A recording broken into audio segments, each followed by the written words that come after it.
Hello friends, मैं राजीव कुमार और आप देख रहे हैं मेरा यूट्यूब चैनल आर के राजा फैमिली ब्लॉग में। अभी सुबह के 9:40 हो रहे हैं। तो हमारे और हमारे पूरे परिवार की तरफ से गुड मॉर्निंग, नमस्कार, प्रणाम। आप कैसे हैं? मुझे आशा ही नहीं विश्वास है कि आप अच्छे होंगे, स्वस्थ होंगे और अपने अपने लाइफ में बिल्कुल व्यस्त होंगे। तो आज मैं आपको बिहार के एक रहस्यमयी गुप्ता धाम के बारे में बताने जा रहा हूं, जो कि बिहार के कैमूर की पहाड़ी में स्थित है। भगवान शंकर का ये गुफा, तो मैं उसके बारे में आपको संक्षिप्त डिटेल बताने जा रहा हूं। तो आप मेरे वीडियो को पूरा ध्यान से देखिएगा और अंत तक देखिएगा, तब आपको गुप्ता धाम के बारे में समझ में आएगा। तो बने रहिए हमारे गाइड में। तो आपका समय ज़्यादा नष्ट न करते हुए वीडियो करते हैं स्टार्ट। गुप्ता धाम, जहां भस्मासुर के डर से छुप गए थे भगवान शिव।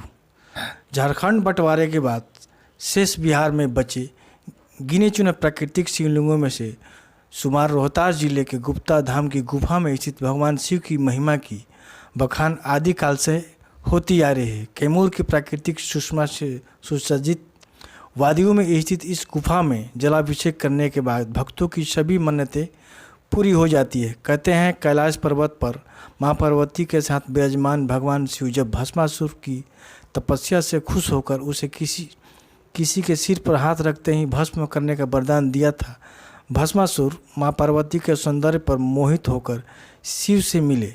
वरदान की परीक्षा लेने उन्हीं के सिर पर हाथ रखने के लिए दौड़ा, जहाँ से भागकर भगवान भोले यहाँ की गुफा के गुप्त स्थान में छुपे थे।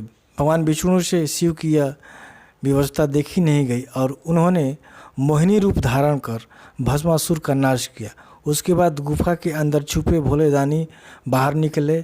शाहबाद गजेटियर में दर्ज फ्रांसिस बुकानन नामक अंग्रेज विद्वान की टिप्पणियों के अनुसार गुफा में जलने के कारण उसकी आधा हिस्सा काला होने से सबूत देखने को मिलते हैं। बक्सर से गंगा जल लेकर पहुँचे हैं भक्त। शिवरात्रि के दिन बिहार, झारखंड, उत्तर प्रदेश, मध्य प्रदेश, छत्तीसगढ़ और नेपाल से हजारों शिव भक्त यहां आकर जलाभिषेक करते हैं। बक्सर से गंगा जल लेकर गुप्ता धाम पहुंचने वाले भक्तों का तांता 48 घंटा पहले से ही लगा हुआ है। काफ़ी दुर्गम है रास्ते। जिला मुगल सराय सासाराम से 65 किलोमीटर की दूरी पर स्थित इस गुफा में पहुँचने के लिए रेहल, पनारी घाट और उगानी घाट से 3 रास्ते हैं, जो अति विकट व दुर्गम है। दुर्गावती नदी को 5 बार पार कर 5 पहाड़ियों की यात्रा करने के बाद लोग यहाँ पहुँचते हैं। कैमूर पहाड़ी पर स्थित गुप्ता धाम तक अब लग्जरी वाहनों से श्रद्धालु पहुँच सकेंगे। दुर्गावती जलाशय के निर्माण के बाद इस धाम तक वाहनों को पहुँचना मुमकिन नहीं रहा।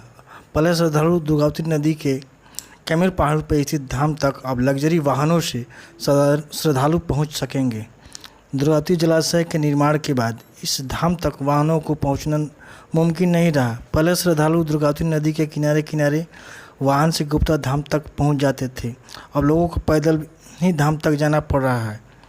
सूबे की पर्यटन मंत्री अनित चौधरी ने 11 फरवरी को ताराचंडी प्रकटनाथ मार्ग का शिलान्यास किया था। इस मार्ग से ट्रैक्टर के अलावा लग्जरी वाहन भी फिलहाल अमवा तक पहुंच पा रहे हैं। इसके आगे का मार्ग अवरुद्ध है। श्रद्धालुओं को शेष रास्ते को पैदल ही तय करना पड़ता है। इतिहासकार श्याम सुंदर तिवारी के अनुसार कैमूर पहाड़ी पर कई पुराने व्यावसायिक मार्ग हैं।